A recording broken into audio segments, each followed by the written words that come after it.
मैंने चैलेंज किया कि भाई मेरी किताब ऐसी पूरे वर्ल्ड में नहीं है। एक्चुअल में मैरी कॉम मैम है रिनोन पर्सन है, पद्म विभूषण उनको मिल चुका है और बॉक्सिंग की एक चर्चित चेहरा है वो पूरे वर्ल्ड में।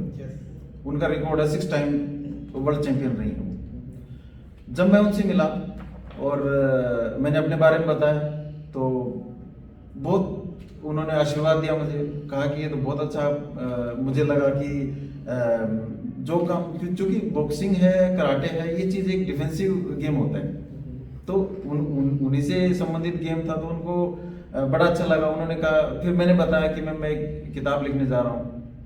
तब उन्होंने कहा कि यदि आप किताब लिख रहे हैं तो उसकी प्रस्तावना मैं लिखूंगी आपके लिए।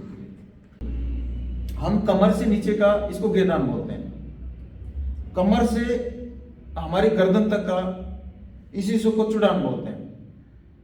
जब यदि कोई पंच करता है उसको बोलते हैं चुड़ान झुकी, इसको बोलते हैं गेदान भरा। यदि आप पैर से लेके कमर तक का कोई आप इसमें आप हिट करते हैं पैर से तो उसको बोलते हैं गेदान भरा। यहां से लेके यहां तक ये पूरा एरिया है आपका जुड़ान झुकी। और इसके अंदर मैं आपको यदि खोल के दिखाऊं तो इसके अंदर पूरे जो स्टांसेस वगैरह हैं ये पूरी की पूरी कलर बुक है। देखिए आप ये जो स्टांसेस हैं, लेकिन इसका एक अल्टरनेट है, आपको लेने स्टेरॉइड लेने की जरूरत नहीं है। आप दूध लें, फल लें, केले लें, सेब ले लें।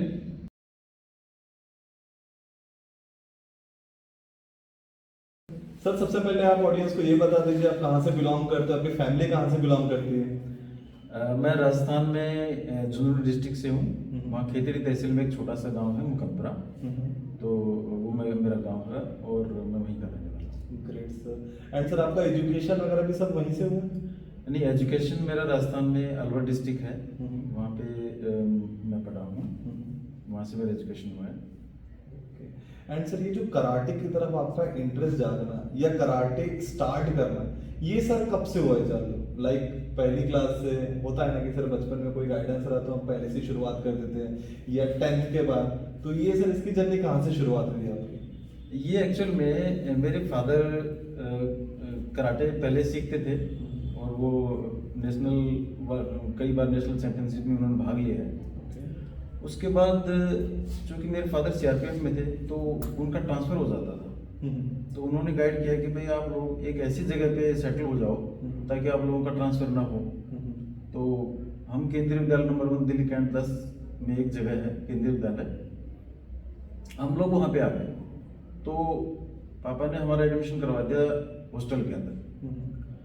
अब हॉस्टल में हम जब रहते थे तो हमारे वहाँ एक फिजिकल टीचर थे जगत सिंह, उन्होंने सभी लड़कों का एक कंपलसरी कर दिया था कि भाई शाम को 5 बजे 6 बजे तक आपका कराटे क्लासेस होंगे। तो उन्होंने एक टीचर हायर किया बाहर से जो कराटे सिखाने आते थे। तो हम सभी लड़के, चाहे वो पतला हो, मोटा हो, दुबला हो, कैसा भी हो, वो कंपलसरी था। तो हम शाम को 5 से 6 बजे तक कराटे करते थे। कराटे करते करते जो कोच आते थे तो कुछ स्टांसेस ऐसे होते थे जो उनको लगता था कि ये स्टांस वो वाला लड़का बहुत अच्छा करता है। तो मेरे को इशारा करते थे कि प्रदीप आप बाहर आ जाए, तो मैं बाहर आ जाता था। बाहर आने के बाद जैसे मान लो एक पंच बनना है या किक मारना है, तो मेरे को बोलते थे कि पंच करो या किक करके दिखाओ। तो जैसे मैं पंच करता था या किक करता था तो एक्चुअली मैं एक रोल मॉडल उस समय हो जाता था। एग्जाम्पल मेरा वो देते थे सर कि जैसे प्रदीप कर रहा है ऐसे आप सभी लोगों को करना है। तो वो जब मैं एग्जाम्पल देता था उनको तो सर कहते थे कि ग्रेट, आपने बेस्ट किया है। जबकि वो एक मेरा एक मतलब एक जर्नी थी, मेरी स्टार्टिंग जर्नी थी। तो सर को लगा कि कुछ तो मेरे अंदर है जो मैं आगे जाके कुछ बड़ा करने वाला हूँ, ये सर बोलते थे मेरे को। फिर क्या हुआ कि जो मैं एग्जाम्पल दे देता था तो लड़के फिर मेरे से दोबारा क्लास ओवर होने के बाद मेरे से क्लासेस लेते थे, जबकि मैं तो एक जूनियर मोस्ट था वहाँ पे, लेकिन उनको लगता है कि प्रदीप जो कर रहा है वो अच्छा कर रहा है। तो चूंकि सबको ये लगता था कि जो चीज़ एक्सपर्टाइज परफेक्शन होना चाहिए किसी भी स्टांसेस के अंदर, तो मैं जैसे परफेक्शन करता था तो सर कहते थे कि यस प्रदीप ने बहुत अच्छा किया। तो बाद में 5 से 6 बजे के बाद 7 बजे के लगभग हम ये प्रैक्टिस करते थे और मैं उन नए लड़कों को जिनके साथ मैं खुद सीखता था उनको भी मैं सिखाता था। सिर्फ एक जैसे काता बोलते हैं हम, किहोन एक वो स्टाइल है जो जैसे मान लो हमने पंच किया तो वो पंच सिर्फ एक ही तरह का है भाई, आपने पंच किया बैक आ गए, फिर पंच किया फिर बैक आ गए। काता में क्या है, काता में तो बहुत सारी चीजें हैं जो हम कंटिन्यू हम करते हैं, जैसे 1 से लेकर 26 तक हम लोग जो स्टाइल होती है वो हम स्टांसेस करते हैं उसमें, तो ये काता होती है। कुमिते हो गया, कुमिते में हम सीधा कंपटीशन में फाइट करते हैं 1 to 1। तो उस समय जब मेरी जर्नी स्टार्ट हुई तो मुझे लगता था कि शायद मैं अच्छा कर सकता हूँ, एक कॉन्फिडेंस मेरे अंदर आया, क्योंकि मेरे फादर भी कराटे फील्ड से थे। तो मैं अपने फादर को देखता था कि भाई मेरे फादर इतने अच्छा करते हैं, उनका फिजिक, मेरे फादर एक्चुअल में काफी लंबे हैं और उतने ही वो चौड़े भी हैं। तो मेरे को जब वो यूनिफॉर्म पहनते थे, बैट लगाते थे, तो मेरे को बड़ा प्राउड फील होता था कि शायद मेरे पापा जैसा मैं भी बन सकता हूँ। तो वो एक अंदर से जो एक ईगरनेस होती है वो मेरे अंदर आई। उसके बाद क्या हुआ कि जो मैं करता था, तो चूंकि हॉस्टल में मेरे पापा हमसे मिलने आते थे, तो किसी दिन सैटरडे या संडे को हम लोग प्रैक्टिस कर रहे होते थे, तो मैं उन बच्चों को सिखा रहा होता था। तो मेरे पापा कहते थे अरे ये तो प्रदीप लग रहा है मुझे, दूर से जब वो एंट्री लेते थे स्कूल के अंदर। तो मेरे पापा साइलेंटली वो ऑब्जर्व कर रहे होते थे कि मैं क्या कर रहा हूँ, कैसे सिखा रहा हूँ, मैं गलत सिखा रहा हूँ, अच्छा सिखा रहा हूँ, या कितना उसमें पावरफुल स्टांसेस करके मैं उनको दिखा रहा हूँ, पंच वगैरह। तो जब क्लास खत्म हो जाती थी तो लास्ट में मेरे पापा आते थे, मेरे गले मिलते थे, कहते थे कि तू बहुत अच्छा कर रहा है, मैंने तुझे ऑब्जर्व किया है। तो वो चीजें थी जो मुझे मोटिवेट करती थी। क्योंकि मेरे पापा हैं वो मेरे काफी क्लोज हैं, तो जो यदि मतलब कोई चीज गलत होगी तो मेरे को जरूर वो इंडिकेट करते थे, यदि अच्छी है तो वो शायद नहीं कहेंगे, क्योंकि गलत चीज को वो ज्यादा पकड़ते हैं। तो ये चीजें थी जो शुरू शुरू मुझे लगता था कि मैं और उससे अच्छा करता गया। तो फिर स्कूल टाइम में हम लोग जब भी कोई मूवी देखनी होती थी तो मैं जैकी चैन की मूवी देखता था, ब्रूस ली की मूवी देखता था। उसमें ब्रूस ली जी कैसे स्टांसेस करते हैं, कैसे फाइट करते हैं, वो चीज़ मेरे जहन में एक भर गई कि यार मेरे को अब जो बनना है वो ब्रूस ली जी जैसा करना है, जैकी चैन जैसा करना है, या कुछ बड़ा बनना है। अब ये करते हम फिर वो बेल्ट ग्रेडिंग आ गई, व्हाइट बेल्ट। स्टार्टिंग में हम व्हाइट बेल्ट से ही शुरू करते हैं। तो व्हाइट बेल्ट के बाद जब येलो बेल्ट मिली तो सबसे पहला मतलब एक कैडेट मैं था जिसको येलो बेल्ट मिली, क्योंकि व्हाइट के बाद येलो मिलती है। तो और भी ज़्यादा मोटिवेशन आ गया, मुझे लगा कि हाँ यार अब मैं जब येलो ले सकता हूँ तो मैं ऑरेंज भी ले सकता हूँ, फिर मैं ग्रीन भी ले सकता हूँ। तो ये चीज़ें धीरे धीरे करते और ये चीज़ें चलती रही। तो ये एक जर्नी थी जहाँ एक प्लेटफॉर्म था जहाँ मुझे लगा कि शायद मैं एक कराटे में अपना फील्ड बनाना चाहता हूँ। बट सर जो बचपन की बातें होती है, जैसे कि आप बता देंगे बचपन में हॉस्टल में थे, आपके पापा आते थे, उन्हें भी देख के काफी अच्छा लगता था। बट जब करियर की बात आती है, जैसे कि हमारा 11th में आता है या कॉलेज की बात आती है कि आप एक्स्ट्रा या को करिकुलर एक्टिविटीज तो कर रहे हैं, बट जब करियर की बात आती है तो उस टाइम पे डिसीजन लेना पड़ता है। क्योंकि कराटे अगर मैं बोलूँ तो अभी भी उतना फेमस नहीं है जैसे कि क्रिकेट है। तो एक क्वेश्चन मार्क होता है सभी में, क्या करियर वो भी कराटे में? तो ऐसा कभी फैमिली में या कभी ऐसा होता है ना कि टीचर्स बोलते हैं कि नहीं इसमें फिलहाल करियर नहीं होता, सॉरी टू से, बट फिलहाल में जो अभी ट्रेंड चल रहा है, जैसे क्रिकेट को हम ज्यादा मतलब मैंने देखा है, cricket, football, kabaddi, but karate भी उतना ग्रोथ होने का है, I can say in India. बाकी जगह तो काफी अच्छा है, इंडिया में भी काफी अच्छा ग्रो कर रहा है। बट उस टाइम पे क्या कुछ तकलीफ नहीं गई या आपको डिमोटिवेट फील नहीं हुआ? उस समय एक्चुअली में क्या था, स्कूल टाइम में एक एनर्जी पावर बहुत ज्यादा होती है आपके अंदर। जब आप करते हैं ना तो लगता है कि शायद मैं कर लूंगा, भले ही उसमें बहुत सारे हर्डल्स आए, लेकिन अल्टीमेटली टारगेट एक होता है कि यदि मैंने चुन लिया तो इसको मैं मुकाम तक लेके जाऊंगा। और हुआ भी यही कि मैं कोई हर्डल्स आती थी तो उसको ये नहीं समझता था कि हर्डल्स आई है, मैं हैंडल कर लेता था। फाइनेंशियली हो, कहीं जाना हो, मैं साइकिल, उस समय साइकिल होती थी, हम लोग साइकिल से जाते थे उसमें एकेडमी के अंदर। तो ये सारी चीजें हैं जो आगे बढ़ के कभी मुझे ये लगा नहीं कि ये चीज हर्डल हो रही, क्योंकि हर्डल में मानता ही नहीं। कराटे आपको एक डिफेंसिव मोड सिखाता है हमेशा, कभी मारने के लिए आप कराटे नहीं सीखते हैं। तो वो डिफेंसिव चीजें मेरे अंदर आई और मुझे लगा कि नहीं, अभी ये गेम खत्म नहीं होने वाला, अभी ये गेम शुरू हुआ है, मुझे बहुत आगे जाना है। तो हर्डल्स बहुत सारी हर मुकाम में आती हैं, आप किसी भी फील्ड में चले जाएं, हर्डल्स हर जगह आती हैं, लेकिन आपको अपने आप को प्रिपेयर करना होता है कि नहीं, मैं अब झुकने वाला नहीं।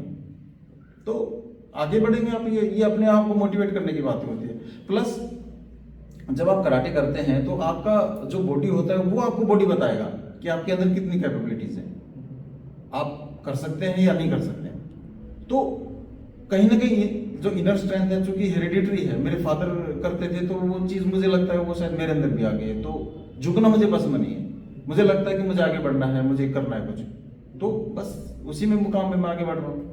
बट सर ये ऐसा कौन सा पल था जिस टाइम पे आपने डिसाइड किया कि नहीं, मैं कराटे को ही अपना करियर, अपना लाइफ कंसिडर करके आगे बढ़ सकता हूँ? ये ऐसा कौन सा पल था या ये ऐसा कौन सा मोमेंट था? ऐसा लाइफ में होता है, जैसे कि आपने बताया कि जब मैं येलो बेल्ट जीत सकता हूँ तो मुझे कॉन्फिडेंट रहा, मैं कंटिन्यूसली मोटिवेटेड रहा कि मैं आगे चल के भी ऑरेंज बेल्ट जीत सकता हूँ, उसके आगे भी जा सकता हूँ, ग्रीन बेल्ट जीत सकता हूँ। तो ऐसा ही कौन सा पल था जिस टाइम पे आपने सोचा कि नहीं, मैं कराटे को ही अपना करियर, अपना लाइफ बनाऊंगा? ये स्कूल टाइम में जो हमारे कोच आते थे हमें बाहर से, जब मैं हॉस्टल में था, बाहर से जब सिखाने आते थे कोच, तो उस समय उन कोच ने, चूंकि कोच जो होता है ना, वो अपने स्टूडेंट के बारे में उसको पता होता है कि इसके अंदर कितनी कैपेबिलिटीज है। तो वो कोच कहते थे कि प्रदीप तेरे अंदर एक्स्ट्रा ऑर्डिनरी कुछ मुझे लग रहा है। वो हमेशा मेरे को मोटिवेट करते थे कि इसी फील्ड में आपको जाना है, इसी को ही आगे बढ़ाना है आपको, कितनी भी हर्डल आ जाए, कितना भी परेशानी आपको आ जाए, लेकिन आपको ये चीज़ छोड़नी नहीं, क्योंकि आपके अंदर वो कैपेबिलिटीज है। आप जब मेरे को हमारे जो सर थे बाहर मेरे से एग्जाम्पल दिलवाते थे कि भाई आप एक डेमो करके दिखाएं, पंच का करें या आप एक किक करके दिखाएं, तो ओबियसली उस समय मैं बहुत सारे लड़कों से बहुत अच्छा कर लेता था। तो मेरे सर कहते थे कि यही चीज़ तुझे बहुत आगे लेके जाएगी, डेडिकेशन है, डिवोशन है, ये चीज आपके अंदर है। तो बस मैंने फिर मन बना लिया कि बस मेरे को अब इसी फील्ड में ही आगे जाना है, और यही कारण है कि आज भी मैं इसी फील्ड से जुड़ा हूँ और बच्चों को कोचिंग देता हूँ। सर ये जो आपने बात बोली है ना, डेडिकेशन एंड डिवोशन और एक प्रॉपर गाइडेंस जो हमें एक सही पर्सन, गुरु से मिलता है या मेंटोर से मिलता है, डेफिनेटली हमारे लाइफ को या हमारे करियर को एक सही मुकाम पे ले जाता है और हम सही जगह पहुंच पाते हैं अपने फ्यूचर में। एंड आज सर आप बहुत अच्छे जगह पे हो, सो थैंक यू आपके गुरु को भी, और थैंक्स टू यू सर कि आपने उस चीज़ को इतने अच्छी तरीके से हैंडल किया, या एक जो आपने वर्ड यहाँ पे यूज़ किया, डेडिकेशन प्लस डिवोशन, ये जो आपने चीज़ें रखी है दोनों साथ, ग्रेट सर। एंड सर ऐसा लाइफ में कोई मेमोरेबल मोमेंट सर कि आप, जैसे आपने भी बताया कि आप जूनियर थे बट टीचर्स आपसे एग्जांपल करने के लिए बोलते थे क्योंकि आप काफ़ी अच्छा करते थे, तो ऐसा कोई मेमोरेबल मोमेंट कि उस मेमोरेबल मोमेंट को आप भूले नहीं? हो सकता है वो करियर के अभी कुछ साल पहले आपने फेस किया हो सकता है वो करियर के एक दिन पहले, 2 दिन पहले भी आपने वो मोमेंट जो होता है ना वैल्यूएबल, जो हम सोच भी नहीं सकते, वो एकदम से सरप्राइजिंगली हुआ, तो ऐसा मेमोरेबल? देखिए, जब मैं 7th क्लास में था तो हॉस्टल में कंटिन्यू हम लोग करते थे प्रैक्टिस, उसके बाद स्कूलिंग हुई, फिर कॉलेज हुआ, और आज भी मैं इस मुकाम तक जहाँ तक मैं पहुँचा हूँ, तो वो चीज़ कंटिन्यू चलती रही। और अभी तक 50,000 बच्चों को मैं ट्रेन कर चुका हूँ। ये एक जो क्रेडिबिलिटी है वो इसी कारण है क्योंकि मेरा डिवोशन एंड डेडिकेशन रहा है। प्लस इसमें जब आप मेमोरेबल उसकी मोमेंट की बात करें तो अभी हाल ही में हमारे गृह मंत्री माननीय अमित शाह जी से मुझे मौका मिला, उनसे बातें करने का मौका मिला, उनसे मिलने का मौका मिला। तो उन्होंने कहा कि आप क्या करते हैं और कब से कर रहे हैं, तो एक हालांकि उनकी एक ईगरनेस थी जो वो मेरे से पूछ रहे थे, तो मैंने कहा कि सर मैं 7वीं क्लास से ये कंटिन्यू में कर रहा था और आज तक भी मैं उस समय सीखता था, अब मैं सिखाता हूँ, लेकिन जो पैशन है मेरा वो रुका नहीं है। तो उन्होंने कहा आप इस चीज़ को बरकरार रखिए और ये बहुत अच्छी चीज़ है, इससे फिटनेस आता है। तो मैं कहा सर मैं चाहता हूँ कि मेरा पूरा हिंदुस्तान फिट हो जाए सर। तो कह रहे थे कि डेफिनेटली आपने बहुत अच्छा काम किया है। तो फिर मैंने चरण स्पर्श किया उनके, उन्होंने फिर मुझे शाबाशी दी। तो ये मेरा एक मतलब वो मोमेंट है जो लाइफ टाइम मुझे याद रहेगा कि हमारे गृह मंत्री जी साहब से मुझे बड़ा आशीर्वाद मिला। Great sir. एक होता है ना सर कि हम कुछ काम करते रहे और उसके लिए हमें अप्रिसिएशन मिलते रहे, तो हमें भी अंदर से इतना मोटिवेटेड रहते हैं कि कोई बड़ा सा बड़ा काम भी हो ना लाइफ में हम उसको इजीली से डील कर सकते हैं, हैंडल कर सकते हैं। ग्रेट सर, काफी अच्छा लगा आपका मेमोरेबल मोमेंट जान के, काफी अच्छा लगा। एंड सर आपने 40 नेशनल और इंटरनेशनल अवार्ड्स जीते हैं, जी। काफी अगेन से इतना इजी नहीं है, मुझे तो लग रहा है मैं पहले पर्सन से ऐसा मिल रहा हूँ जिसने इतने अवार्ड्स जीते हैं। तो इसमें सर दो ऐसे एकदम से जो आपको खास लगते हो या वो पल खास लगता हो कि नहीं वो दो अवार्ड तो मतलब मैं चाहता ही था मुझे कैसे ना कैसे मिले, मैंने उसके लिए बहुत संघर्ष किया, बहुत मेहनत की, तो ऐसे कोई दो अवार्ड्स आप मेंशन करना चाहते हो? क्योंकि हम 40 अवार्ड को तो मेंशन नहीं कर पाएंगे, बट दो तीन ऐसे। इसमें मैं आपको बताऊं, अभी हाल ही में मुझे नेल्सन मंडेला अवार्ड मिला था और मैं मुंबई गया था। तो वहाँ पे शिवाजी संभाजीराव राजे, हमारे जो महाराजा हैं उनके जो रिलेटिव हैं वो मेंबर ऑफ पार्लियामेंट राज्यसभा भी हैं, तो वो भी वहाँ पर आए हुए थे। तो मैंने जब स्टेज के ऊपर ये पुरस्कार ग्रहण करने जा रहा था मैं, तो सर ने बताया कि भाई ये वो शख्सियत हैं जिन्होंने 50,000 बच्चों को ट्रेन किया हुआ अभी तक। तो सर एक वो पल था जब पूरा का पूरा ऑडिटोरियम गूंज उठा तालियों से, और मुझे लगा कि शायद एक वो पल है शायद कि मुझे लगा कि शायद पता नहीं कितना बड़ा अवार्ड मिल रहा है, लेकिन सर वो एक पल था जो मतलब मैंने वो एक 10 सेकंड का जो पल था वो जिया मैंने, कि सामने पब्लिक है और वहां पर भी सारे अवार्डीज बैठे थे। तो अवार्डीज के बीच में सर एक सम्मान लेना एक प्राउड पल होता है हमेशा। सर वो अवार्ड के नाम जान सकते हो सर? सर अभी नेल्सन मंडेला अवार्ड मिला था, उसके बाद हाल ही में मुझे एक भारत गौरव अवार्ड मिला है, और ये सब देन है सर कराटे कोच की। एज ए कराटे कोच ये सारे सम्मान मुझे मिले हैं, 40 से ज़्यादा अवार्ड हैं। तो बहुत सारे अवार्ड के क्योंकि तो मुझे नाम भी नहीं पता है, लेकिन बाकी ये है कि अभी हाल ही में तो ये 2 अवार्ड हैं रिसेंटली। ग्रेट सर, मैंने सुना है सर नेल्सन जो मंडेला अवार्ड जो है वो काफ़ी एक जो बोलते हैं ना अच्छे औहदे पे जब पहुंचने के बाद मिलता, तो उतने अवार्ड के तो मुझे भी नहीं पता, बट कुछ कुछ अवार्ड के बारे में जो पता है तो उससे काफ़ी अच्छा लगा कि सर आप काफ़ी अच्छे मुकाम पे पहुंचे हो और काफ़ी अच्छे जगह से आपको अप्रिसिएशन भी मिला। Great sir. एंड सर ये जो फिट इंडिया मूवमेंट के जो आप एम्बेसडर हो, तो आप इसके बारे में बताएंगे कि फिट इंडिया मूवमेंट क्या है और इसमें आपका एक्चुअली वर्क क्या है या इसे क्यों स्टार्ट किया गया है? एक्चुअली फिट इंडिया एम्बेसडर का मतलब ये है कि हिंदुस्तान में वो एक चेहरा जो पब्लिक के सामने आए, पब्लिक को यह मोटिवेट करे कि आप कोई खेल आप खेलें, पर कराटे की बात नहीं कर रहा, जरूर नहीं आप कराटे करें, आप जुडो कर सकते हैं, फुटबॉल खेल सकते हैं, बहुत सारे खेल हमारे। तो वो एक चेहरा होता है। हमारे सचिन तेंदुलकर जी हैं जो यूनिसेफ के चेहरा हैं, जब भी कोई उसके ब्रांड एम्बेसडर यूनिसेफ के। तो ऐसे ही हमारी गवर्नमेंट ने मुझे फिट इंडिया का ब्रांड एम्बेसडर बनाया कि एज ए कराटे और मेरी फिटनेस को देखते हुए वो चीज़ मेरे पे सूट भी होती है। तो कराटे कोच अभी रिसेंटली हमारे खेलो इंडिया पैरा गेम्स हो रहे हैं दिल्ली में, तो मैं वहाँ गया। सभी जो हमारे पैरा एथलीट्स हैं उनके बीच में मुझे सौभाग्य मिला खड़ा होने का, उनको मोटिवेट किया मैंने। और जब मैं वहाँ जाता हूँ तो एक्चुअली मेरे बारे में दूसरे एथलीट्स को भी बताया जाता है कि ये वो एथलीट्स हैं जो हमारे फिट इंडिया एम्बेसडर हैं। इनकी क्रेडिबिलिटी ये है कि भाई इन्होंने 50,000 बच्चे ट्रेन किए हैं, 5 वर्ल्ड रिकॉर्ड हैं, 40 से ज़्यादा अवार्ड मिल चुके हैं। तो फिट इंडिया के ब्रांड एम्बेसडर हैं। ये सब चीज़ जब बच्चे सुनते हैं, जो एथलीट सुनते हैं, उनको लगता है कि ये हमारे रोल मॉडल है, जब ये कर सकते हैं तो हम भी कर सकते हैं। तो सर मैं वहाँ जाता हूँ तो ओबियसली जो मैं एक स्पीच भी रखता हूँ वहाँ पे, उनको एक मोटिवेशन भी देता हूँ, और उनको लगता है कि जो काम मैं कर रहा हूँ वो इससे पूरा भारत फिट हो जाएगा। तो ये फिटनेस का ही काम है, इसलिए ब्रांड एम्बेसडर का मैं आगे प्रमोट करना चाह रहा हूँ। ग्रेट सर, इसी चीज को मैं जोड़ के एक बात बोलना चाहूँगा सर, ये जो आपने स्टार्ट किया मूवमेंट ये बहुत बेस्ट है।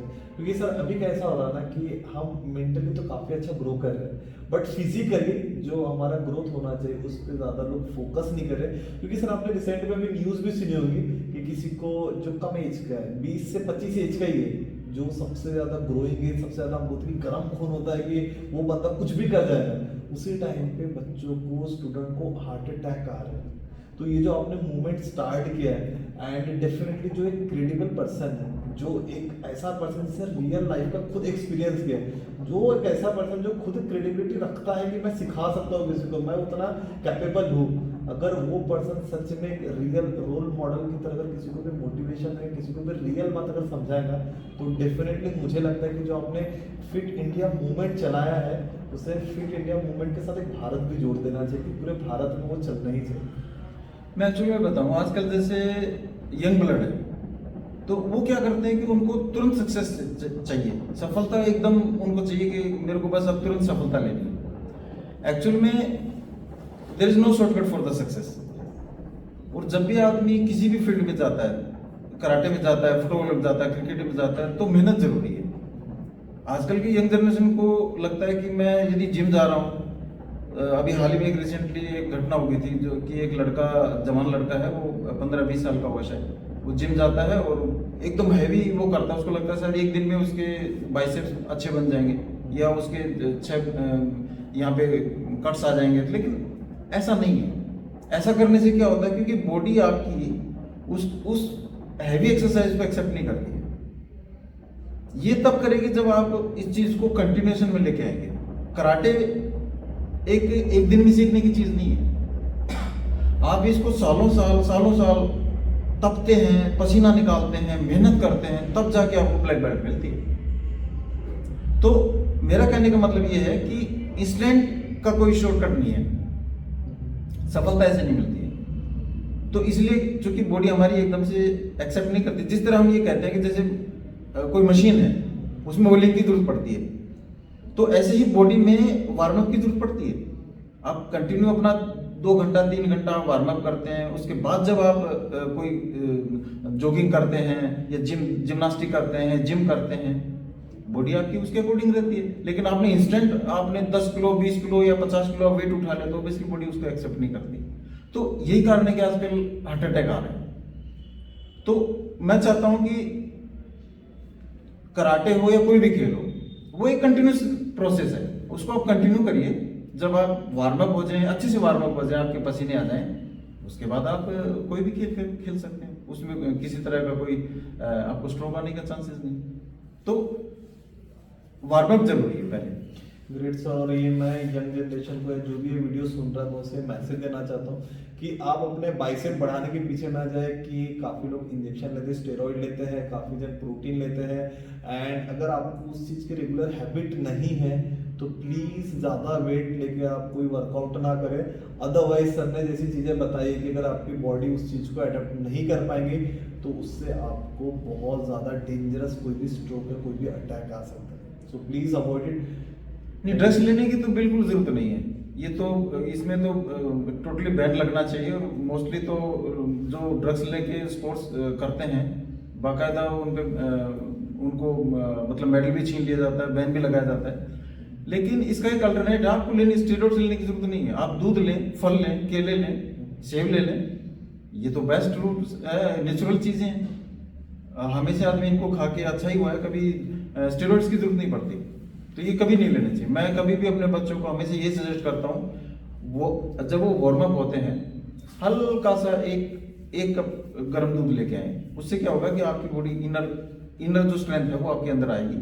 और उसके बाद जब आप पूरी वर्कआउट करते हैं, 1 घंटे का वर्कआउट करते हैं, 2 घंटे का वर्कआउट करते हैं, उसके बाद एक एप्पल ले लें या दूध के साथ एक केला ले लें। सबसे बेस्ट है, आप ड्रग्स बिल्कुल अवॉइड करें। एंड सर, आपका नाम वर्ल्ड रिकॉर्ड होल्डर में भी है, तो सर मैं इसके बारे में जानना चाहता हूँ कि आपने वर्ल्ड रिकॉर्ड किसमें बनाया है, उसके बारे में आप कुछ आइडिया दें। ये जो मैं 7th क्लास में था, उसके बाद आज जिस मैं मुकाम पर बैठा हूँ, तो ये 2019 में मैंने एक अच्छा बुक लिखने के पीछे भी कहानी बताता हूँ मैं, कि जो 5 वर्ल्ड रिकॉर्ड मिले हैं मेरे को, वो मेरी बुक को मिले।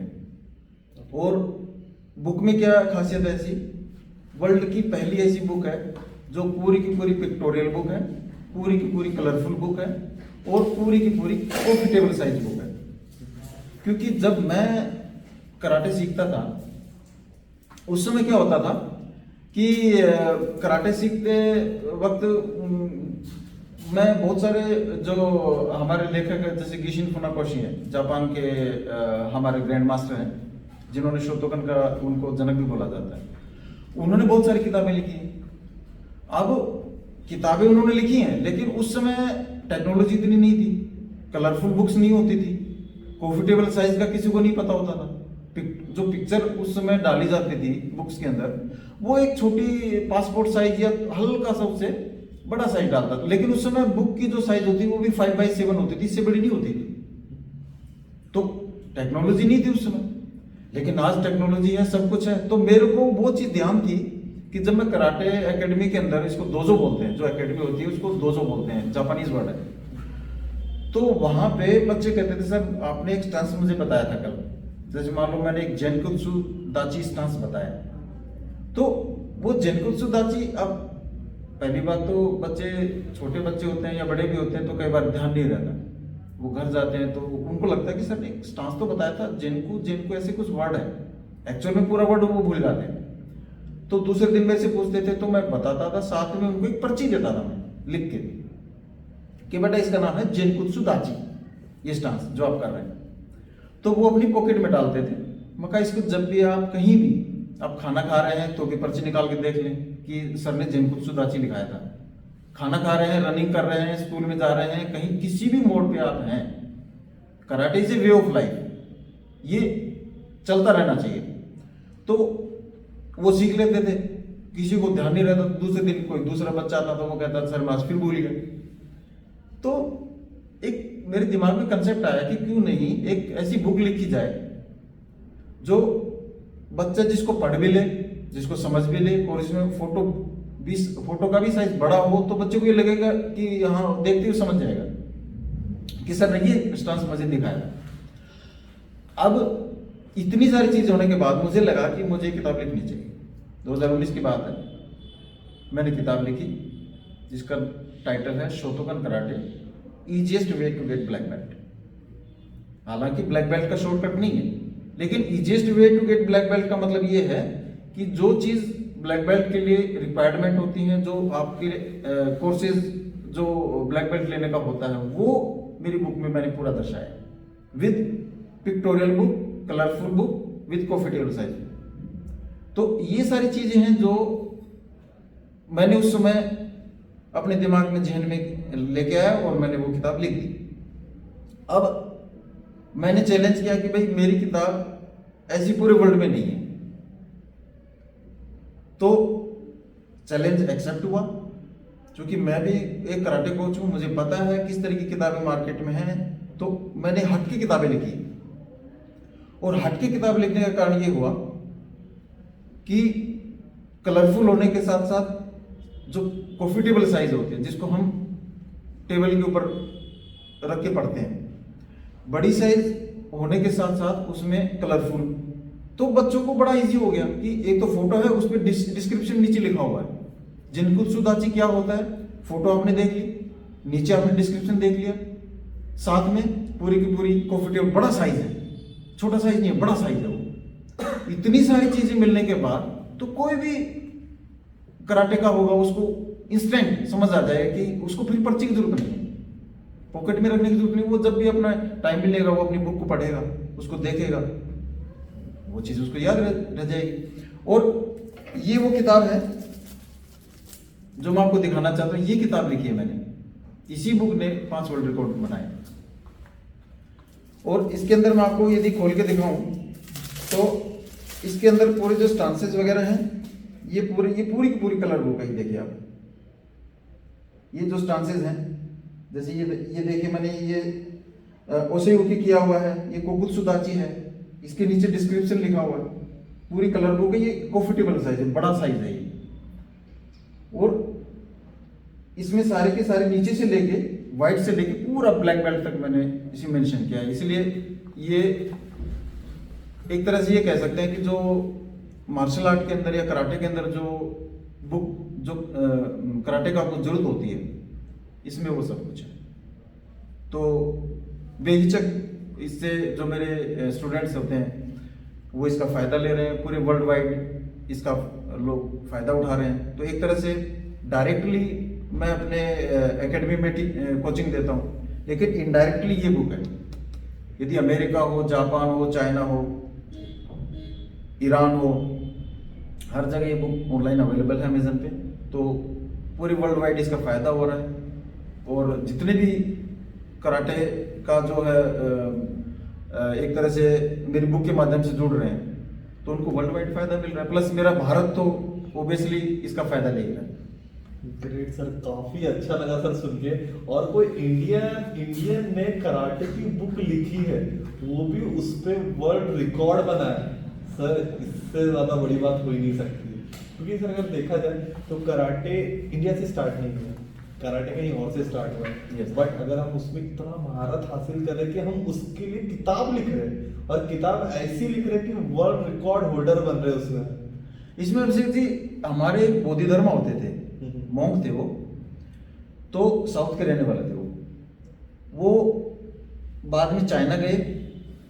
चाइना में एक मंदिर में उन्होंने शरण ली, और वहां एक उन्होंने गुफा को एक चयनित किया। उन्होंने गुफा के अंदर वो कंटिन्यू 9 साल तक तपस्या की उन्होंने, और कठिन तपस्या करने के बाद उनको लगता था कि उनकी तपस्या में कुछ व्यवधान आ रहा है, कि उनकी पलक झपक रही है, उनको नींद आ रही है।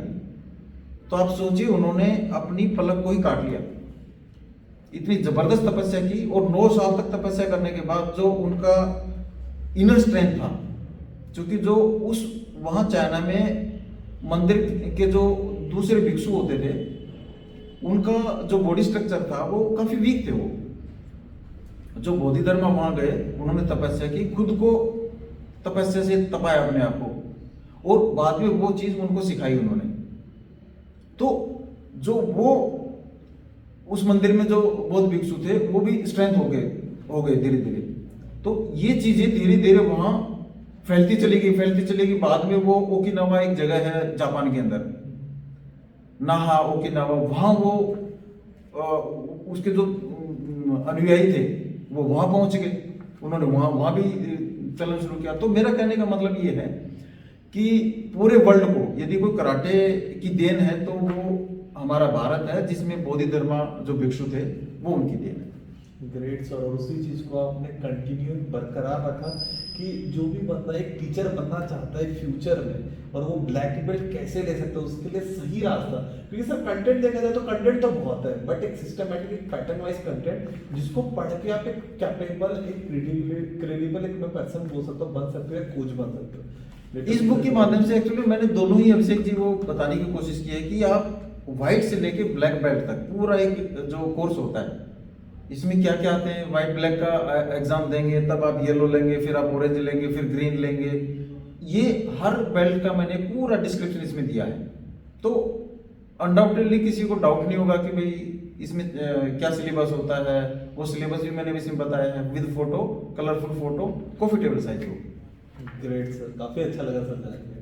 एंड सर ये बुक में मैंने नाम देखा कि ये जो खड्डे पे मैंने नाम देखा है, मेरी कॉम का भी नाम है, जो 6 टाइम वर्ल्ड चैंपियन रह चुकी है बॉक्सिंग में। जी जी। तो और मैंने स्पोर्ट्स मिनिस्टर का भी वहाँ पे नाम देखा है। तो सर मैं इनका रिलेशन जानना चाहता हूँ कि उनका भी कुछ योगदान, उनका भी कुछ इन्वॉल्वमेंट है इसमें। एक्चुअल में मैरी कॉम मैम है रिनोन पर्सन है, पद्म विभूषण उनको मिल चुका है, और बॉक्सिंग की एक चर्चित चेहरा है वो पूरे वर्ल्ड में। उनका रिकॉर्ड है 6 टाइम वर्ल्ड चैंपियन रही हूँ। जब मैं उनसे मिला और मैंने अपने बारे में बताया, तो बहुत उन्होंने आशीर्वाद दिया मुझे, कहा कि ये तो बहुत अच्छा। मुझे लगा कि जो काम, क्योंकि बॉक्सिंग है, कराटे है, ये चीज़ एक डिफेंसिव गेम होता है, तो उन्हीं से संबंधित गेम था, तो उनको बड़ा अच्छा लगा। उन्होंने कहा, फिर मैंने बताया कि मैं एक किताब लिखने जा रहा हूँ। तब उन्होंने कहा कि यदि आप किताब लिख रहे हैं तो उसकी प्रस्तावना मैं लिखूंगी आपके लिए। तो ये सर मेरे लिए सौभाग्य की बात है, एक पद्म विभूषण सम्मानित व्यक्ति एक मेरी बुक के लिए इतना बड़ा अपना एक बड़ा दिल दिखाया उन्होंने कि आपकी बुक में मेरा लिखा हुआ एक लेटर लगना चाहिए। तो मेरे लिए तो सर इंस्पिरेशन है वो, मैं बहुत मानता हूँ उनको। तो ये एक जर्नी थी। बाद में फिर स्पोर्ट्स मिनिस्टर सर को हमारे उस समय किरण रिजिजू सर थे, उनको पता चला तो उन्होंने भी एक आशीर्वाद मुझे दिया और वो आशीर्वाद इस बुक में लगा हुआ है। तो ये चीज़ें सर ये ब्लेसिंग्स हैं जो हमारे ख्याति प्राप्त जो लोग होते हैं उनका एक आशीर्वाद मिलना अपने आप में बहुत बड़ा मायने रखता है। तो ये चीज़ें कहीं ना कहीं मोटिवेट करती हैं।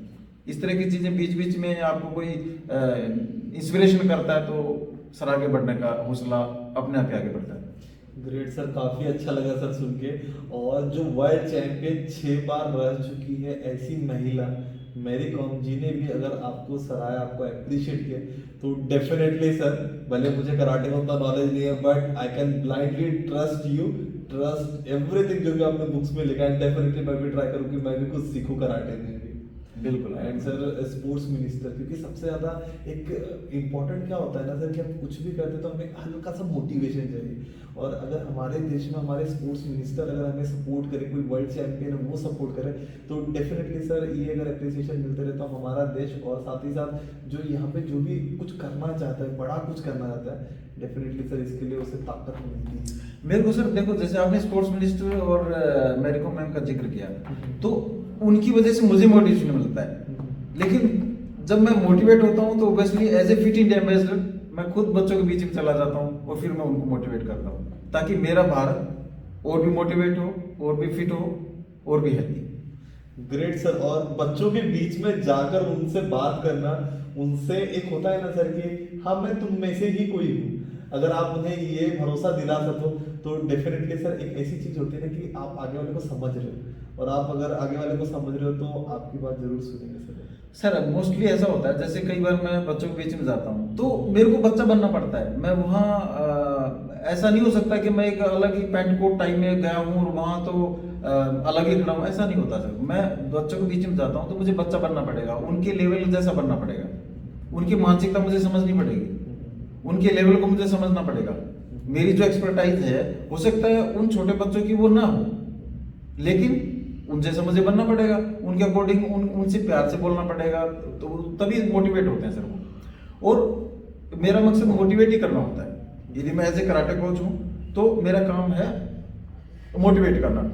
देखिए कई बार हमारे एकेडमी के अंदर बहुत सारे पेरेंट्स आते हैं, तो हम ट्रेनिंग देते रहते हैं, और ट्रेनिंग देने के साथ साथ पेरेंट्स भी हमारे बेंच पे बैठ जाते हैं। वहाँ बेंच हमने लगाई हुई है तो वहाँ पेरेंट्स बैठ जाते हैं, तो वो अपने बच्चों को कराटे सीखता हुआ देखते हैं।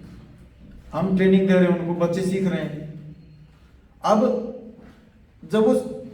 देखिए कमाल की बात है, बच्चे सीख रहे हैं, लेकिन कई बार ऐसे पेरेंट्स हमारे पास आ जाते हैं कि सर ये तो मैं भी कर सकता हूँ, जो आप सिखा रही मैंने किया हुआ है पहले, थोड़ा बहुत कभी किया है, लेकिन मैं कर सकता हूँ।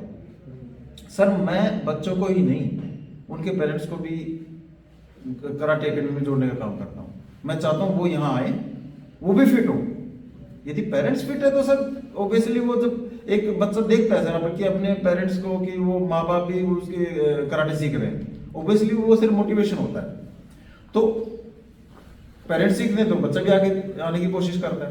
तो मेरा सर काम यही होता है एकेडमी के अंदर कि बच्चे भी आए, बूढ़े भी आए, जवान भी आए, महिला भी आए, बच्चे भी आए, और मैं फ्री ऑफ कॉस्ट कोचिंग देता हूँ सर, किसी से 1 रुपया नहीं लेता। और इसी काम को सर मैं लगभग 20 साल से मुझे ज़्यादा हो गया कराटे कोचिंग देते हुए। मैं सीखता भी हूँ, सिखाता भी हूँ। कोई चीज़ नहीं आती है मैं सीख लेता हूँ, क्योंकि वर्ल्ड कराटे फेडरेशन हमारा इसका स्पेन में हेडक्वार्टर है। तो जितने भी इम्प्लीमेंटेशन होते हैं नए रूल्स रेगुलेशंस के बारे में, वो हम लोग इम्प्लीमेंट करते हैं। कोई चीज़ नई टेक्नोलॉजी आ जाती है, कोई नए रूल रेगुलेशंस आ जाते हैं, तो हमें अप टू डेट रहना पड़ता है, और वही चीज़ हमें बच्चों को बतानी पड़ती है। कई बार जो पॉइंट सिस्टम होता है, तो पॉइंट सिस्टम किस तरह के नए तरह से लागू हो रहे हैं, तो बच्चों को हमें सिर्फ उसके अकॉर्डिंग अप टू डेट रहना पड़ता है। और यही कारण है कि सर हम अप टू डेट रहते हैं तो बच्चों को मोटिवेट करते हैं और उनके पेरेंट्स को करते हैं। एंड सर ये जो कराटे कंपटीशन होता है, जैसे कि हमको क्रिकेट का तो पता है T20 होता है, टेस्ट मैच होता है, वर्ल्ड कप होता है जी। बट सर इस चीज के लिए मैं काफी उत्सुक हूँ कि कराटे कंपटीशन में कैसा पैटर्न होता है। एंड आई थिंक ये जितने सुन रहे होंगे, जितने व्यूअर्स हैं, उनके लिए भी एक्साइटमेंट होगा कि आप कंपटीशन के थोड़े रूल्स या थोड़ा तो आप बता दीजिए कि ऐसा ऐसा होता है। देखो हम कराटे में हमारी एकेडमी में जो बच्चे होते हैं तो हम उनको कॉम्पिटिशन्स के लिए तैयार करते हैं।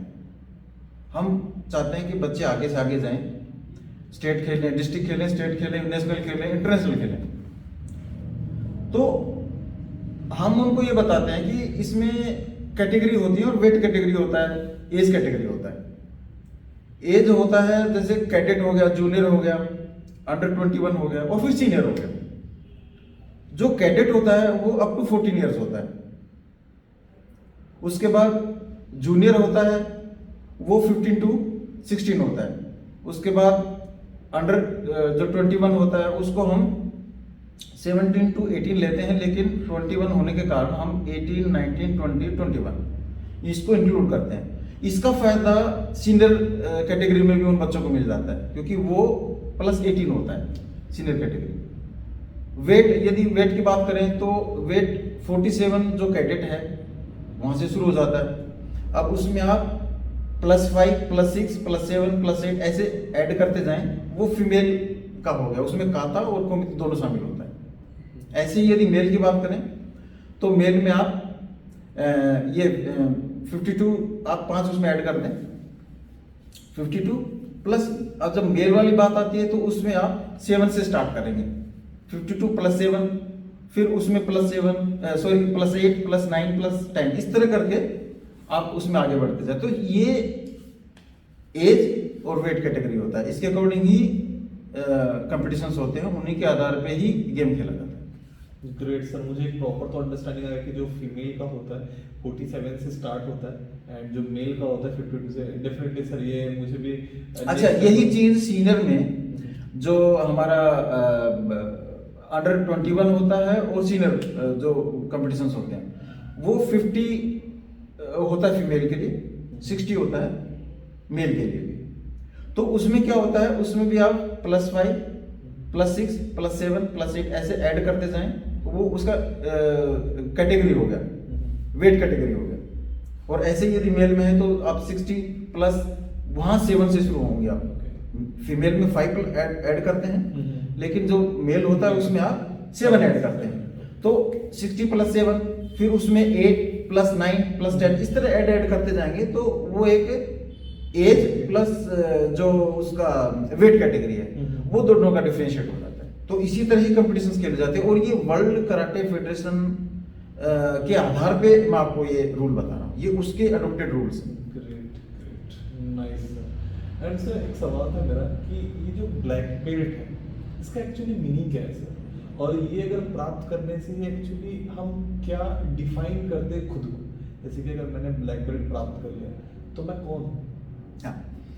एक्चुअल में जो कराटे है, हम कराटे स्पोर्ट्स में व्हाइट बेल्ट से शुरू करते हैं। व्हाइट के बाद आपको येलो मिलेगी, फिर ऑरेंज मिलेगी, फिर ग्रीन मिलेगी, इस तरह करके पर्पल, ब्लू, ब्राउन और फिर लास्ट में मिलती है 10th नंबर पे ब्लैक। तो ब्लैक का मतलब ये होता है कि वो एक टीचर है, वो एक अपनी एकेडमी खोल सकता है, बच्चों को ट्रेनिंग दे सकता है, बच्चों को मार्शल आर्ट सिखा सकता है, कराटे सिखा सकता है। अब जो बेसिक्स होता है किहोन, वो हम बच्चे को सबसे पहले किहोन सिखाते हैं डोजो के अंदर। तो सबसे पहली एंट्री है बच्चे की वो व्हाइट बेल्ट में होती है, हम उसको किहोन सिखाते हैं। किहोन सिखाने के बाद मुझे लगता है कि उसमें किहोन एक्चुअल में एक ही स्टांस का प्रैक्टिस होता है।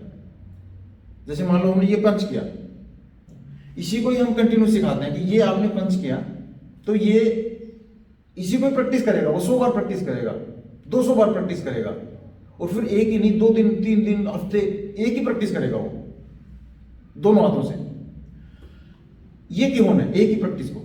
अब उसके बाद आ जाता है काता।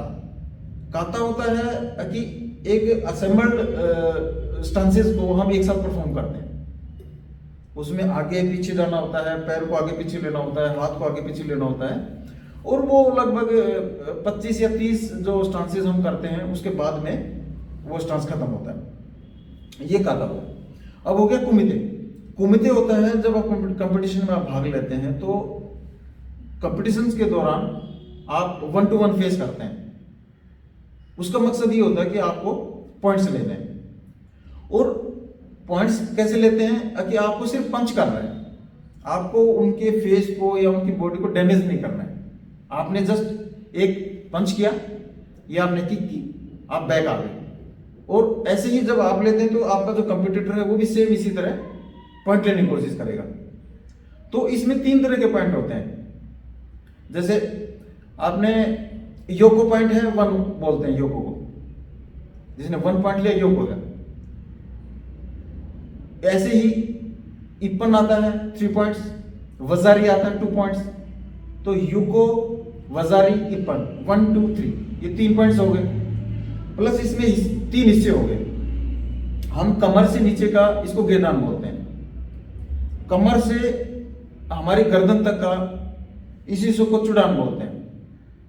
जब यदि कोई पंच करता है उसको बोलते हैं चुड़ान झुकी, इसको बोलते हैं गेदान बराई। यदि आप पैर से लेके कमर तक का कोई आप इसमें आप हिट करते हैं पैर से तो उसको बोलते हैं गेदान बराई। यहां से लेके यहां तक ये पूरा एरिया है आपका जुड़ान झुकी। यदि आपने पंच किया हेड पे तो ये जुड़ान झुकी हो गया। इसके तीनों के अलग अलग पॉइंट्स आपको मैंने बता दिए। तो ब्लैक बेल्ट, व्हाइट बेल्ट, 10वीं बेल्ट का नाम है ब्लैक बेल्ट।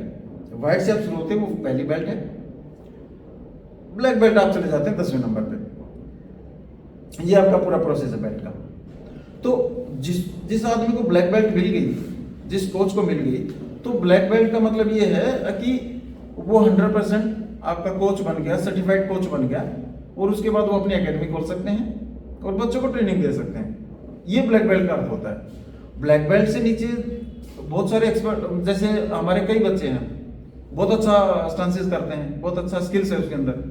अब वो स्किल्स जब वो इम्प्लीमेंट करते हैं तो हम एज ए एग्जाम्पल के तौर पे, जैसे मैं अपने टाइम में डेमो देता था, एग्जाम्पल देता था, तो हम यहाँ भी उन बच्चों से डेमो दिलवाते हैं, एग्जाम्पल दिलवाते हैं।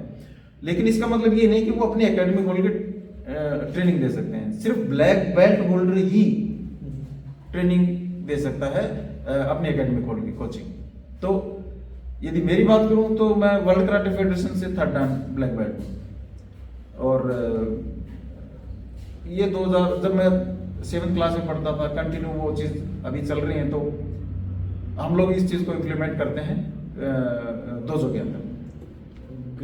एंड सर ये तो आपको काफी एक्सपोजर मिलेंगे नेशनल प्लस से इंटरनेशनल का, बट सर आपको कुछ ऐसा लग रहा है अभी भी कि कुछ लैग कर रहे हैं? जैसे इंडिया तो काफी, या गवर्नमेंट तो काफी प्रमोट कर रहा है कि खेलो इंडिया, या जैसे काफी हम ओलंपिक्स में भी काफी गोल्ड जीत रहे हैं, बट कहीं आपको ऐसा लग रहा है कि हम कहीं लैग कर रहे हैं? और हमें जैसे हम फॉरेन कंट्रीज में जाते हैं, दूसरे कंट्रीज में जाते हैं, तो हमें ऐसा लगता है कि नहीं वहाँ पे स्पोर्ट्स के लिए ज्यादा ही कुछ अवेलेबिलिटी है, ज्यादा कुछ सपोर्ट है।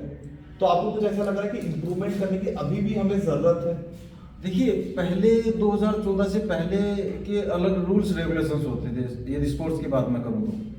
लेकिन जब से हमारे यशस्वी प्रधानमंत्री मोदी जी आए हैं, हम बागडोर उन्होंने संभाली है। आप देख लीजिए, चाहे एशियन गेम्स हो, ओलंपिक्स हो, वर्ल्ड कप हो, मेडल्स की लाइन लगी हुई है। और इसका कारण ये है कि खुद हमारे प्रधानमंत्री जी मोटिवेट करते हैं, पर्सनली एथलीट से मिलते हैं। अभी हाल ही में आपने देखा होगा, जब हमारा क्रिकेट का फाइनल मैच था, हमारे प्रधानमंत्री जी ड्रेसिंग रूम में पहुंच गए संभल देने के लिए कि कोई बात नहीं, अभी समय बहुत है। और ऐसे जब आपने देखा होगा, हमारा चंद्रयान था पिछली बार, जो हम सक्सेसफुल नहीं हो पाए थे, प्रधानमंत्री जी वहाँ उनको जो उनके चीफ हैं इसरो के, उनको अपने गले लगा लिया। और आज देखिए हम साउथ पोल में पहुंच गए। तो ये सर मोटिवेशन होता है, हमारे प्रधानमंत्री जी जो मोटिवेशन दे सकते हैं, ये एक बड़ा एग्जाम्पल है। और आप देखिए, अभी हर फील्ड में हम लोग धमाल मचा रहे हैं, और ये शुरुआत है सर। आप देखना धीरे धीरे हम कहाँ पहुंचेंगे। और कराटे ही नहीं है, हर फील्ड में, क्रिकेट हो, फुटबॉल हो, जूडो हो, हर फील्ड में हम लोग आगे आ रहे हैं और मेडल लेके आ रहे हैं। तो ये सर शुरुआत है। अब देखिए, प्रधानमंत्री जी के जो रूल्स रेगुलेशंस हैं, जो उनकी एक आशीर्वाद हमें मिलता है, वो मोटिवेट हमें जो करते हैं, हमारा भविष्य उज्जवल रहेगा, आप निश्चित मानिए। सर ये जो आपने बताया था कि एक मोटिवेशन, एक लीडरशिप क्वालिटी जो रहनी चाहिए, और जो हमारे मोदी जी कर रहे हैं, जैसे आपने बताया भले हम वर्ल्ड कप हारे हैं, बट उनका जो मोटिवेशन मिला है एंड सिमिलर केस में इसको थोड़ा पीछे लेके जाना चाहूंगा, जो आपने बताया चंद्रयान 2 में हमारा फेलियर कुछ छोटी कारण से बोल सकते हैं कि फेलियर हुआ था, बट इस बार हमने सक्सेस करके दिखाया। झंडा गाड़ा है सर, साउथ पोल में झंडा गाड़ा है। पूरे विश्व में हम पहले भारतीय बने, आज तक कोई वहां पहुंच ही नहीं पाया। रशिया, अमेरिका, सर कितने एडवांस विकसित देश हैं वो, और वो करामात नहीं कर पाए। लेकिन ये मोटिवेशन देखिए हमारे प्रधानमंत्री जी का, कि मोटिवेशन से हम कहाँ पहुंच गए, साउथ पोल पे पहुंच गए। ये रिकॉर्ड है सर यही जरूरी होता है कि एक लीडर सही होना सर, एक लीडर कैपेबल क्रेडिबल होना, तो डेफिनेटली उसको फॉलो करते हुए सभी लोग बहुत बेस्ट ही करते हैं। एंड मैं उम्मीद यही रखता हूँ सर कि जो आपने अचीव किया है, जो आपके अंदर कैपेबिलिटी है, तो आपको भी फॉलो करके जो फिट इंडिया मूवमेंट के आप एम्बेसडर हो या आप कराटे कोच हो, तो आपको भी देखकर सही रास्ते पर जो अपकमिंग जनरेशन है वो जाए सर। एंड मेरा भी यही मानना है कि अगर रियल पर्सन से हम जब मोटिवेशन लेते हैं, कि अगर जो कराटे कोच है जिसने रियल एक्सपीरियंस किया है, अगर वो जब शेयर करता है ना सर, तभी उससे एक रियल पर्सन की एक हम बोलते हैं कि असली चेहरा दिखता है। अदरवाइज आप एक्टर हो, आप फुटबॉल का एडवर्टाइजमेंट करो, आप एक्टर हो, आप कराटे का एडवर्टाइजमेंट करो, it's kind of fake thing. But एक रियल पर्सन अगर जब खुद से एक लीडरशिप करके ये जब लीडरशिप क्वालिटी दिखाता है, तो डेफिनेटली सर काफी लोग उसे फॉलो करते हैं। सर। ये तो इसमें कोई शक नहीं है। जैसे हमारे प्रधानमंत्री जी हमेशा हर चीज को देखिए, अभी कितनी सारी चीजें हैं, इंफ्रास्ट्रक्चर हो, एजुकेशन हो, यदि रिलीजियस की बात करूं तो अभी राम मंदिर बन रहा है, मतलब इतनी सारी चीजें हैं आज तक पहले प्रधानमंत्री नहीं कर पाए, लेकिन हमारे यशस्वी प्रधानमंत्री जी कर रहे हैं और मोटिवेट करते हैं आपको। मैं मतलब प्राउड फील करता हूं कि इस जन्म में जिसमें प्रधानमंत्री हमारे मोदी जी हैं, मेरा जन्म हुआ है, ये मैं प्राउड फील करता हूँ। और पता नहीं हिंदुस्तान को कितने आगे लेके चले जाएंगे, इसकी कल्पना भी आप नहीं कर पाएंगे। ये कराटे हो सर, क्रिकेट हो, फुटबॉल हो, हम लोग बहुत आगे जा रहे हैं। और बस मार्गदर्शन हमारे, जो कहते हैं ना कि जो इंजन होता है, वो हमारा सोल्यूशन है। यस सर, इसीलिए इस बार हम ओलंपिक्स में काफी गोल्ड भी जीतते आ रहे हैं, तो that's a literally sir great thing sir. And sir आपको कोई सजेशन जो आप यंग जनरेशन को देना चाहो? मैं यंग जनरेशन को बस यही कहना चाहूंगा कि आप संयम बनाए रखें, धैर्य रखें, और there is no shortcut of success. ईमानदारी से आप मेहनत करें, पसीने बहाएं, जिस भी फील्ड में जाएं। आप जरूरी नहीं है स्पोर्ट्स में आए, आप आईएएस बने, डॉक्टर बने, इंजीनियर बने, आप किसी भी फील्ड में जाएं, लेकिन मेहनत करें। और वो मेहनत ऐसी होनी चाहिए कि उसमें डेडिकेशन, डिवोशन होना चाहिए, किसी तरह का कोई कोताही नहीं बरतनी चाहिए। तो मैं तो ये कहता हूं कि संयम और धैर्य अभी जो यंग जनरेशन है इसको जरूरत है, क्योंकि मैं ये महसूस करता हूं कि यंग जनरेशन में ये चीज़ नहीं है, वो धैर्य या संयम बरतते नहीं है। थोड़ा सा रखने की जरूरत है उनको बताने की जरूरत है कि बेटे आप धीरे धीरे आप आगे बढ़ें, आपकी मंजिल आप पहुंच जाएंगे, लेकिन संभल रखें, धीरे रखें, धीरे चलें, एकदम से आगे भागने की कोशिश ना करें। तो मैं जहां भी जाता हूँ as a fit India ambassador या एज ए कराटे कोच, तो मैं तो हमेशा यही लोगों को मोटिवेट करता हूँ कि आप धीरे धीरे मंजिल तक पहुंचें, उसको एकदम से शॉर्टकट तरीका अपनाने की कोशिश ना करें, क्योंकि जो शॉर्टकट तरीका अपनाने से आपको मान लो कई बार 100 में से कोई 2-4 को सफलता मिल भी जाएगी, लेकिन उसका आनंद नहीं ले पाएंगे आप।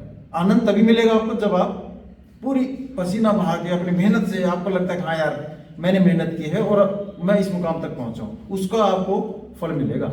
उसी को आपका इंटरनली जो दिल है ना, वो आपका गवाही तभी देगा जब आप ऐसी मेहनत करेंगे। ये मेरा भी यही मानना है कि अगर आप अपना फाउंडेशन बना लेते हो, अगर आप स्किल्ड हो जाते हो, तो डेफिनेटली आप लाइफ में जो चाहते हो उसे अचीव कर सकते हो। तो सबसे मेन चीज है कि हमें पेशेंस रख के उस चीज को सीखना चाहिए, और अगर हम उसके बाद अपना रास्ते पर जाए या अगर हम सक्सेस पाए और उस जर्नी को अगर हम एंजॉय करते चले, तो लाइफ एक अलग ही डायरेक्शन से देखी जाएंगी और रहेंगी। बिल्कुल बिल्कुल सर। एंड सर आपकी अभी तक की जो जर्नी रही काफी अच्छी रही सर, तो इस बीच में आपको काफी लोगों ने हेल्प किया होगा, काफी लोगों ने सपोर्ट किया होगा। होता है फैमिली में भी हम कि डैड को हम थैंक्स नहीं बोल पाते हैं, मॉम को भी थैंक्स नहीं बोल पाते, बट आप किसे भी थैंक्स बोलना चाहते हो तो आप उनका नाम मेंशन कर सकते हो जिन्होंने आपको बहुत हेल्प किया, और उन्हीं की वजह से आज आप इस मुकाम पे पहुंचे हो कि आज आपने वर्ल्ड रिकॉर्ड बनाया, साथ ही साथ आप फिट इंडिया मूवमेंट के ब्रांड एम्बेसडर भी हो, और आप आपका नाम इतना चल रहा है कि आज आपकी बुक जो शोदोकान है वो बुक भी sir it's easiest way to get the black belt sir, इतना नाम और इतना वर्ल्ड वाइड फेमस है, तो आप उनका नाम ले सकते सर यदि मैं बात करूं उन मेंशंस की, तो एज ए कराटे कोच जिस मुकाम पर आज मैं पहुंचा हूं, जहां मैंने 50,000 बच्चों को ट्रेनिंग दिया, 5 वर्ल्ड रिकॉर्ड बनाए, 40,000 नेशनल इंटरनेशनल अवार्ड मिले, फिट इंडिया एम्बेसडर हूँ, यदि और साथ में एक अवार्ड विनिंग ऑथर भी हूँ। इतनी सारी चीज़ों का यदि सर मैं क्रेडिट देना चाहूँगा तो इसमें एक व्यक्ति नहीं है, बहुत सारे व्यक्ति हैं। जब मैं 7th क्लास में हॉस्टल में पढ़ता था तो मेरे वो कोच हैं जिन्होंने सबसे पहले मुझे मोटिवेट किया, और उसके बाद बलराम सर का नंबर आता है। बलराम सर के साथ मैं बहुत सालों से जुड़ा हूँ।